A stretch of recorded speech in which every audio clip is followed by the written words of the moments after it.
Bonjour à tous et bienvenue dans ce nouveau numéro d'Actuel, numéro spécial aujourd'hui consacré aux sorcières. Et pour cela, nous avons décidé de vous emmener ici, en Écosse, un pays qui a mené une guerre particulièrement féroce contre les femmes accusées de sorcellerie. Des femmes qui étaient réprimées parce qu'elles étaient différentes, parce qu'elles refusaient de rentrer dans le rang. Une injustice que l'Écosse veut aujourd'hui réparer. 400 ans après les premières chasses aux sorcières, le Parlement écossais veut réhabiliter ces femmes à titre posthume. Les personnes qui ont connu ce sort n'étaient pas des sorcières, mais des êtres humains, et surtout des femmes. À une époque où elles n'étaient même pas autorisées à témoigner dans une salle d'audience, elles étaient accusées et tuées parce qu'elles étaient pauvres, différentes, vulnérables, ou dans de nombreux cas simplement parce qu'elles étaient des femmes.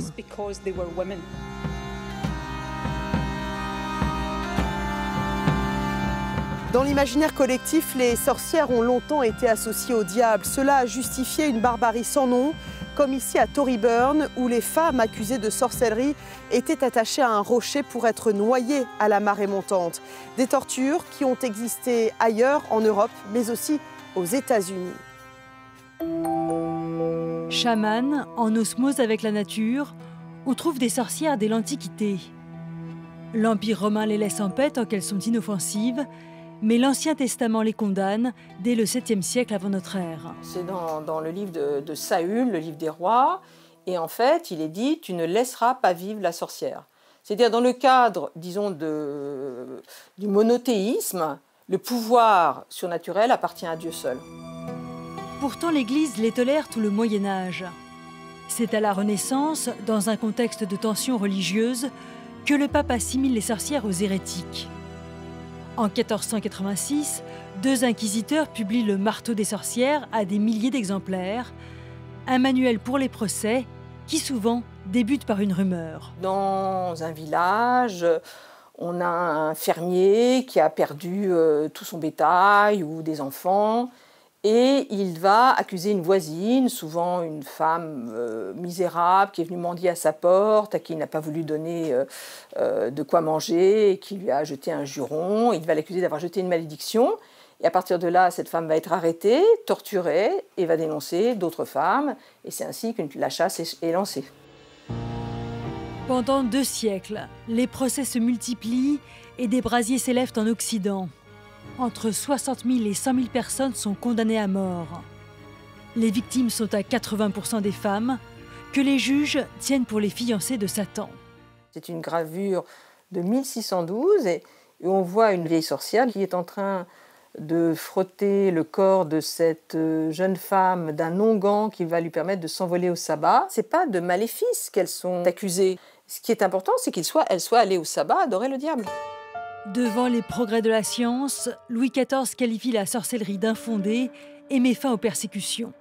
Mais elles se poursuivent en Amérique du Nord. En 1692, dans la communauté puritaine de Salem, plus de 140 personnes sont accusées de sorcellerie et une vingtaine exécutées.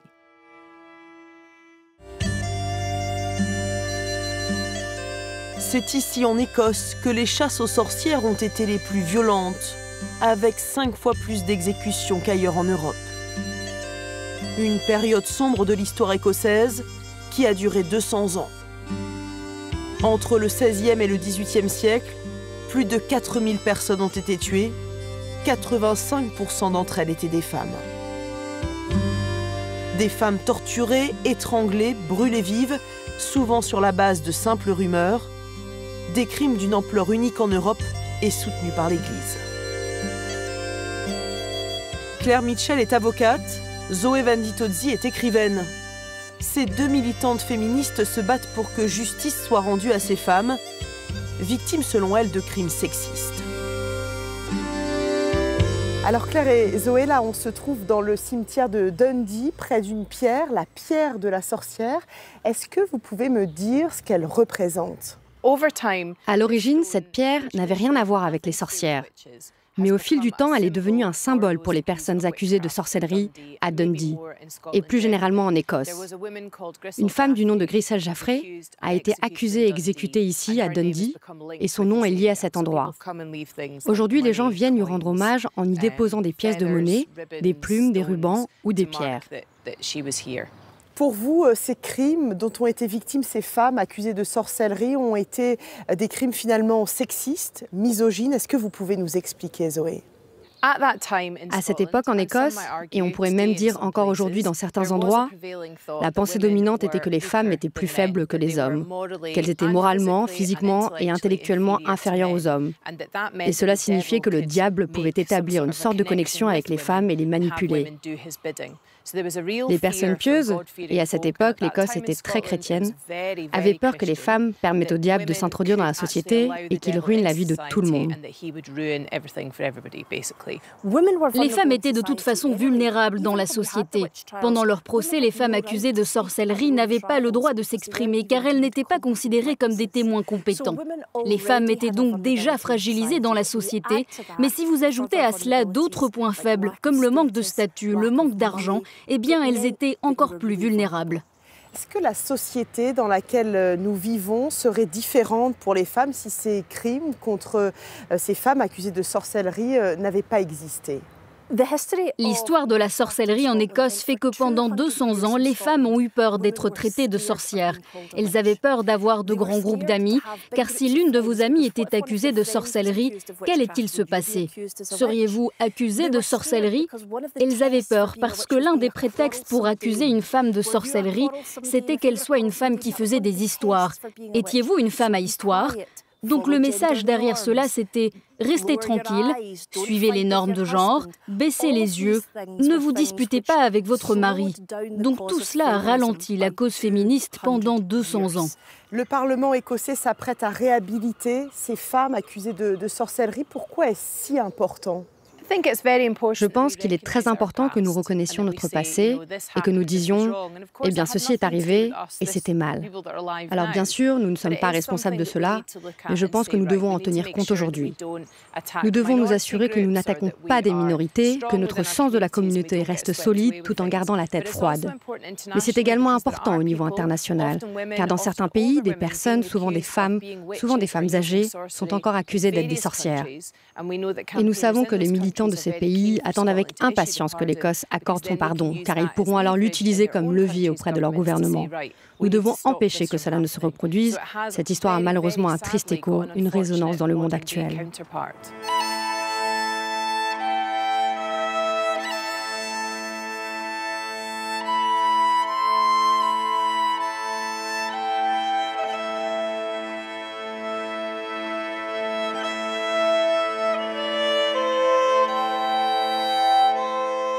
Nous sommes maintenant à Culross, à une quarantaine de kilomètres d'Édimbourg. Dans ce bâtiment, juste derrière moi, des centaines de femmes ont été emprisonnées, torturées, jugées avant d'être exécutées. C'est difficile à concevoir, mais il existe encore aujourd'hui au Ghana des camps où des femmes sont obligées de vivre recluses parce qu'elles sont présumées sorcières. Un peu plus tôt cette année, nos confrères de France 2 se sont rendus dans l'un de ces camps. Regardez. Elles sont appelées sorcières. Dans ce camp à Kuoko, dans le nord du Ghana, vivent 113 femmes, dans une prison à ciel ouvert. Bannies de la société, elles sont coupées de leur famille, sans ressources, après avoir été accusées de sorcellerie. Pour cette femme, Asia Foucheini, l'enfer a commencé il y a 6 mois, quand des hommes ont encerclé sa maison. Ils l'accusent d'avoir tué par sorcellerie une voisine de son village. J'ai entendu une foule réunie devant chez moi. Puis quelqu'un a passé la tête par-dessus le mur et a dit « Une femme est morte et c'est de ta faute. C'est toi qui l'as tuée. On va te tuer. » Je lui ai répondu « Mais comment j'aurais fait? Je ne la connais même pas. » Sans aucun jugement, ces femmes sont condamnées, souvent par le chef du village, à vivre recluses dans ces huttes, parfois avec leurs enfants. Et il n'y a aucune loi pour interdire cela. 2 ONG tentent de venir en aide à ces parias. Mustapha Issa travaille pour l'une d'elles. Il a lui-même passé toute son enfance dans ce camp. Ma mère a été accusée d'être une sorcière. En arrivant ici et en grandissant, j'ai réalisé que ma mère était innocente. Toutes celles qui sont emmenées ici sont dans la situation de ma mère. Donc je compatis avec toutes celles qui sont accusées de sorcellerie. Aujourd'hui, il rend visite à la doyenne du camp. Cela fait 33 ans qu'elle attend de retrouver la liberté. Son neveu, qui lui devait de l'argent, l'a accusée de sorcellerie pour ne pas avoir à rembourser sa dette. Aujourd'hui, elle appelle à l'aide pour pouvoir enfin rentrer chez elle. Ici, la souffrance est trop grande. On ne trouve même pas à manger. Regarde cette racine bouillie. On doit tenir avec ça jusqu'à demain. C'est trop dur. Mustapha recueille quelques informations sur la vieille femme pour ensuite aller plaider sa cause dans son ancien village et obtenir son retour. Une partie du travail de ce défenseur, c'est justement de se rendre dans les communautés de la région pour faire changer les mentalités. Ici, la sorcellerie vise essentiellement les femmes. C'est un moyen de les écarter lorsqu'elles deviennent gênantes, pour une raison ou pour une autre. Dans un couple, si ça ne va pas, la femme finira par être accusée de sorcellerie, pas vrai? Personne ici ne peut jurer que cette femme ne se retrouvera pas dans un camp, sauf si on arrête ses bêtises. Le Ghana est officiellement le dernier pays au monde à abriter ces camps de sorcières. En 2014, une commission nationale a été chargée de les fermer, mais elle s'est heurtée aux croyances locales et a échoué. Il reste aujourd'hui 5 camps à travers le pays, dans lesquels vivent 300 femmes.